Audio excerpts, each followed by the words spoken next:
today's video, we're diving deep into Chapter 10, Scheduling in Kubernetes. Ever wondered how Kubernetes decides where to run your pods?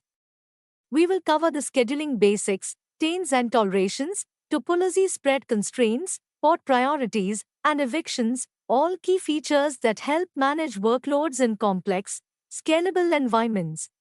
Scheduling is the process of assigning pods to nodes in your Kubernetes cluster.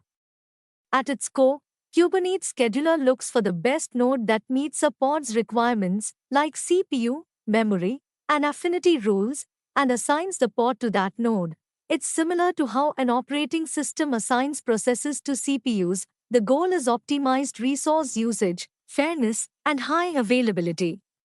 This principle also extends to cloud computing, where we dynamically assign workloads to infrastructure, whether on one machine or across hundreds. Quick fact: scheduling problems are often NP-hard, so Kubernetes uses heuristics and filters to quickly find a good fit.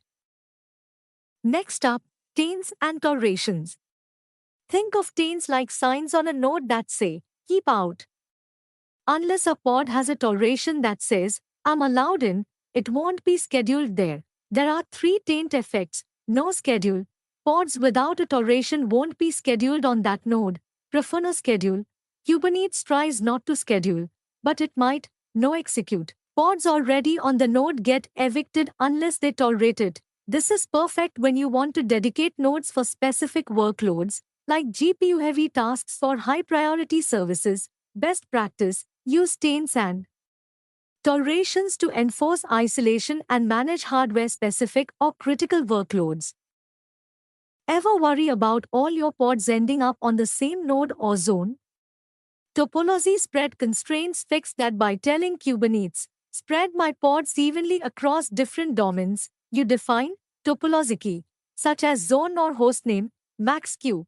How uneven the distribution can be. When insatisfiable, choose between do not schedule or schedule anyway. Use this to increase resilience, fault tolerance, and load balancing across your cluster. Example: a web app with 6 replicas can be spread across 3 zones to survive a zone failure. Let's talk pod priorities, your way of telling Kubernetes which workloads matter most when resources are tight. You create priority class objects with a numeric value. Higher values mean higher priority. If a high priority pod can't be scheduled, Kubernetes may evict lower priority pods to make room. This is called preemption. Use cases: keep mission-critical services like databases always running. Let batch jobs or dev environments take a back seat. Support graceful degradation under load. But be careful, excessive preemptions can destabilize your cluster. So design with balance.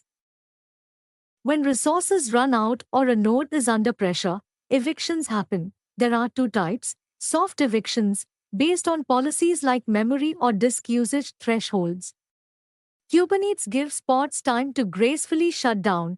Hard evictions, triggered by critical failures or taints like no execute. These are immediate. Evictions are guided by QoS classes.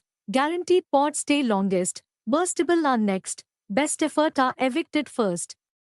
Use pod disruption budgets, PDBs, to protect apps during voluntary disruptions, like node upgrades.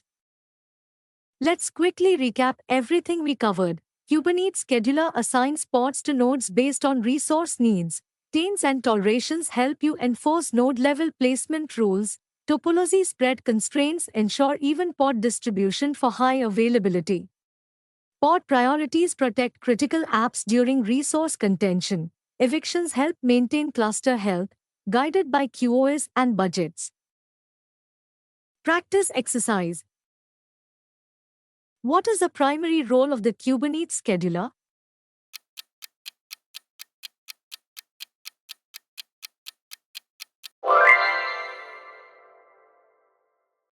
Scheduling in Kubernetes determines how and where pods are placed within a cluster.